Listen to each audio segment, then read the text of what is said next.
नमस्कार दोस्तों, US education में आप सभी का स्वागत है। मैं आज एनआईएस द्वारा संचालित डीएलएड कोर्स के अंतर्गत WBA 512 वर्क बेस्ड एक्टिविटी कार्यशाला पर आधारित गतिविधियां के बारे में बताने वाला हूं। अगर मेरा यह वीडियो आप सभी को अच्छा लगे तो प्लीज़ लाइक और सब्सक्राइब करना ना भूलें। देखते हैं दोस्तों, ये 512 वर्कशॉप फर्स्ट ईयर, ये आपको फर्स्ट ईयर में भी मिलेगा और सेकेंड ईयर में भी मिलेगा, है ना। तो आज मैं इसके बारे में बताने वाला हूँ। Preparation of lesson plan on language, maths, EVS, science, social science. ये चार आप लोग को लेसन प्लान बनाना है ना। प्रिपरेशन ऑफ लेसन प्लान बनाने के लिए, एक उत्तम पाठ योजना बनाने के लिए क्या तैयारी हमको कैसे कैसे, लैंग्वेज के लिए है ना, मैथ्स के लिए, ईवीएस के लिए, सोशल साइंस के लिए, है ना, साइंस या सोशल साइंस।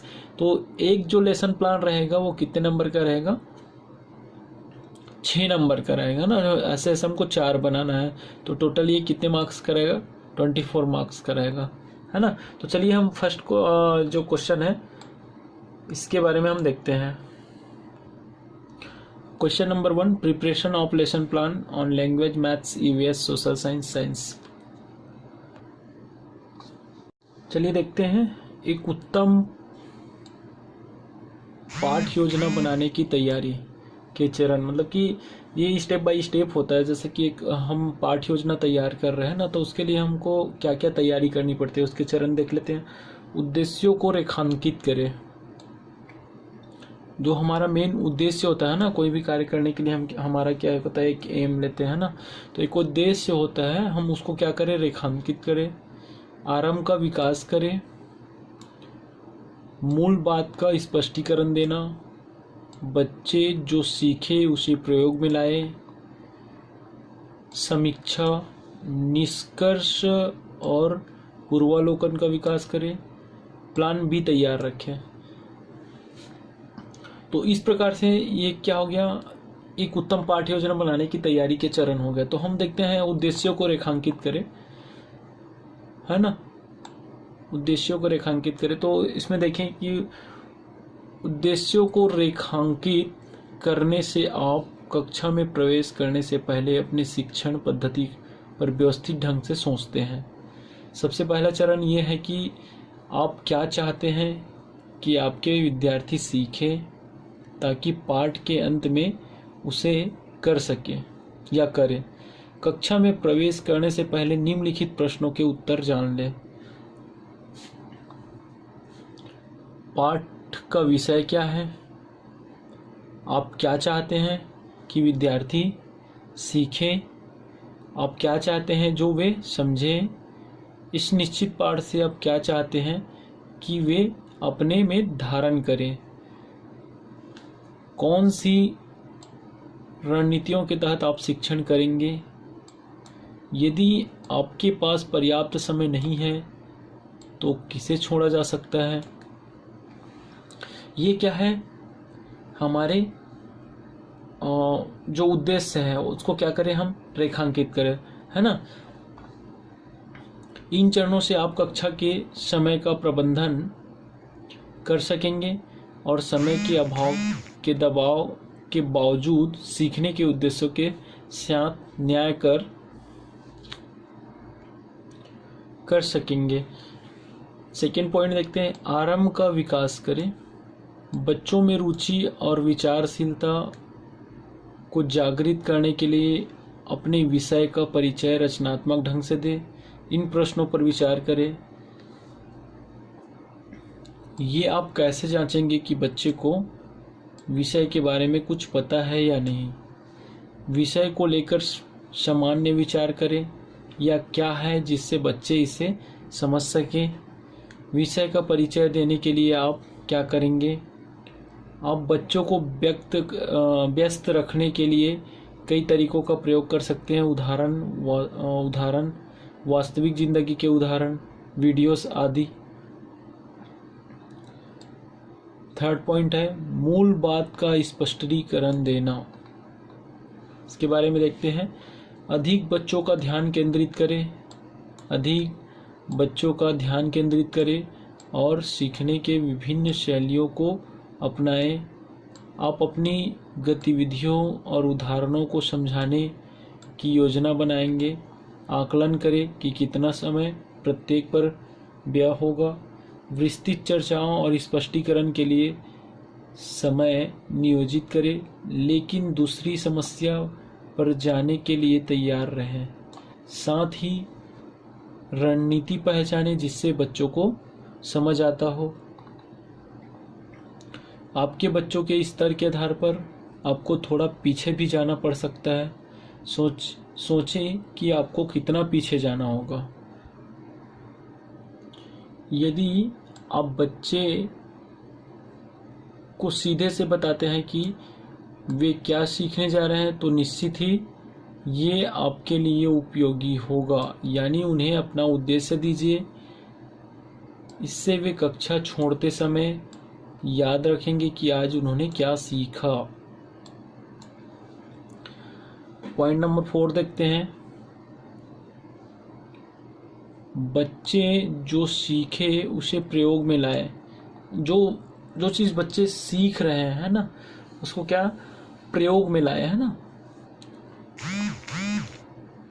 अब जब बच्चों ने जानकारी प्राप्त कर ली है तो अब आपको एक ऐसी गतिविधि करानी है जिसमें उन्होंने जो सीखा है उसे प्रयोग कर सके।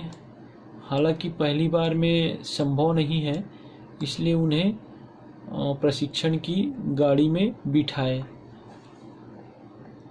वीडियो क्लिप, वर्कशीट, चित्र या गतिविधियों के बारे में सोचें। विभिन्न क्षमता के बच्चों पर विभिन्न प्रकार की गतिविधियां निश्चित करें। 5वां पॉइंट है समीक्षा। ये आप कैसे पता करेंगे कि बच्चे सीख रहे हैं? इसके लिए आपको उनकी सीख को जांचना होगा। उन प्रश्नों के बारे में सोचें जिससे आप उनकी समझ को जांच सकते हैं।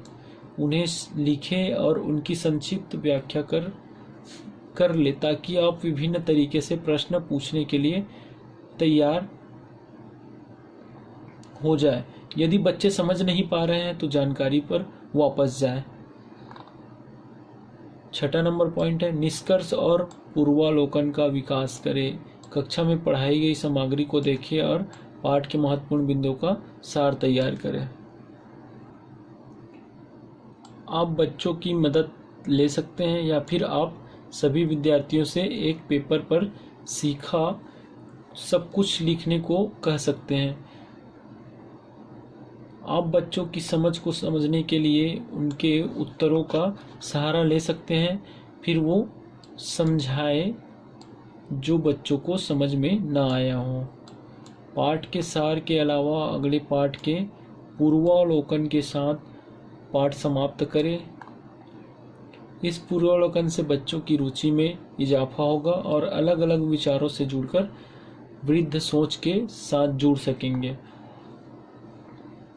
प्लान भी तैयार रखें। ये मोस्ट इम्पॉर्टेंट है दोस्तों इसका लेसन प्लान की तैयारी के लिए, क्योंकि हम कभी क्लास लेने के लिए गए हैं लेसन प्लान बना के और बच्चे का पढ़ने का मूड नहीं हो रहा है ना, तो उस स्थिति में हम क्या करें?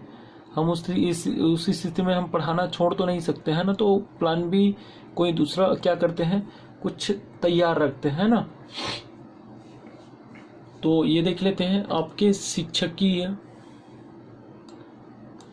जीवन में आप ऐसे भी दिन देखे होंगे जहां आपकी योजना फीकी पड़ सकती है और आप निशब्द रह जाएंगे। कुछ ऐसे भी दिन होंगे जब टेस्ट आगे पीछे हो सकते हैं, आधी ही क्लास आई है या आपने जो गतिविधियां सोची थी वो संभव नहीं है। यदि ऐसी परिस्थितियां आए तो आपके पास एक बैकअप प्लान होना चाहिए। बैकअप है ना, मतलब कि क्या होता है कि हम प्लान बना लेते हैं, है ना, और प्लान तैयार कर लेते हैं। उसके बाद क्या होता है कि जो प्लान हमने बनाया है वो उसको बच्चे अच्छे से नहीं समझ पा रहे हैं, तो हम कैसे करें उसके लिए, है ना। तो इसी के लिए क्या करते हैं, हम प्लान भी तैयार रखते हैं, है ना। पाठ योजना क्यों तैयार करें, ये भी मैंने इसी पे बता दिया दोस्तों, ठीक है, कि हम जो लेसन प्लान जो बनाते हैं वो क्यों तैयार करें। प्रभावी शिक्षण के लिए एक सुसंगत ढांचा तैयार करना, इससे शिक्षक व्यवस्थित होता है, सिलेबस के संबंध में दिशा प्रदान हो करता है ना। पाठ पढ़ाते समय शिक्षक को अधिक विश्वास देता है, भविष्य की योजना तैयार करने में उपयोगी आधार प्रदान करता है। तो ये हो गया पाठ योजना की तैयारी हम किस लिए करते।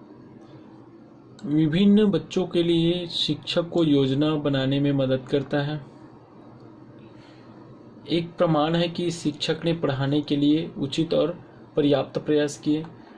प्रभावी होने के लिए पाठ योजना को एक थकाऊ दस्तावेज होने की जरूरत नहीं है, जिसमें कक्षा के प्रत्येक परिदृश्य के बारे में लिखा हो, न ही पहले से ही प्रत्येक उत्तर और प्रश्न के बारे में सोचना जरूरी है।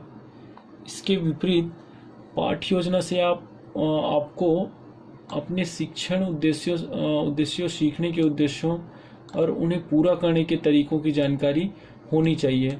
ये एक अलार्म है जो कि आपको याद दिलाएगा कि आपको क्या और कैसे करना है। एक उत्पादक पाठ वो है जिसमें सब कुछ वैसा नहीं होता जैसा प्लान किया जाता है, बल्कि जिसमें शिक्षक और विद्यार्थी दोनों एक दूसरे से क्या करते हैं, सीखते हैं, है ना। तो इस प्रकार से हम पाठ योजना जो बनाते हैं, है ना। पाठ योजना क्यों तैयार करें, पाठ योजना बनाने के लिए हम पहले से क्या क्या तैयारी करते हैं, है ना। तो उसके बारे में हम चर्चा कर लिए। देखते हैं कि एक सामान्य पाठ योजना का प्रारूप किस प्रकार से होना चाहिए। तो मैंने यह प्रारूप NIOS द्वारा जो प्रारूप बताया गया है उसी को मैंने हिंदी पे कर दिया, ट्रांसलेट कर दिया, है ना। सामान्य पाठ योजना का प्रारूप: शिक्षक, प्रशिक्षक या छात्राध्यापक का नाम, है ना। नामांकन संख्या, स्कूल का नाम, तारीख, कक्षा, विषय, समय, शिक्षण अंक, ये है ना। ये तो एक ये में आएगा, है ना। ये पॉइंट नंबर B है, ठीक है। पॉइंट नंबर C देखते हैं। सिखाने के उद्देश्य या मकसद, है ना। अपेक्षित शिक्षण परिणाम। पूर्व ज्ञान क्या होता है कि जो बच्चे जिस बारे में हम पढ़ा रहे हैं उसके बारे में पहले से जानता है नहीं जानता है। शिक्षण सहायक सामग्री, है ना, टीचिंग एड। शिक्षण विधियाँ, किस मेथड का यूज करके हम क्या करा रहे हैं, पढ़ा रहे हैं, है ना। परिचय, प्रस्तावना मतलब कि इंट्रोडक्शन क्वेश्चन, है ना। सामग्री का प्रस्तुतिकरण, सैंपट सारांश के साथ में। मूल्यांकन आइटम, गृह कार्य, प्रश्न। देखते हैं स्टेप, देखते हैं जैसे कि इसमें लिखा हुआ है ना। स्टेप्स, अध्ययन बिंदु, सीखने की गतिविधियां, सैंपट कार्य, परीक्षण की चीजें। तो हम सबसे पहले देखते हैं इंट्रोडक्शन, ठीक है। इंट्रोडक्शन में ये अध्ययन बिंदु कौन सा है ना, उसके बारे में हम क्या निकालते हैं। जो प्रकरण है उसके बारे में हम प्रस्तावना क्वेश्चन करते हैं ना। सीखने की गतिविधियां, कौन कौन सी गतिविधियां हम यूज किए, है ना। सैंपट कार्य, परीक्षण की चीजें। उसके बाद प्रस्तुतिकरण, है ना। प्रस्तुतिकरण में भी अध्ययन बिंदु रहेगा, है ना। सीखने की गतिविधियां रहेगा।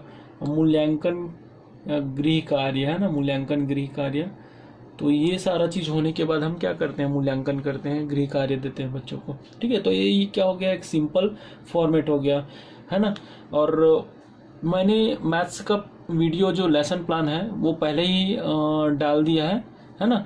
तो आप मैथ्स का लेसन प्लान आपको बनाने नहीं पड़ेगा, मेरा वीडियो आप देख सकते हैं, ठीक है। इसका मैं एंड पे अपना वो भी डाल देता हूँ ताकि आपको वो जो मैथ्स का जो लेसन प्लान है उसको ढूंढने में परेशानी ना हो।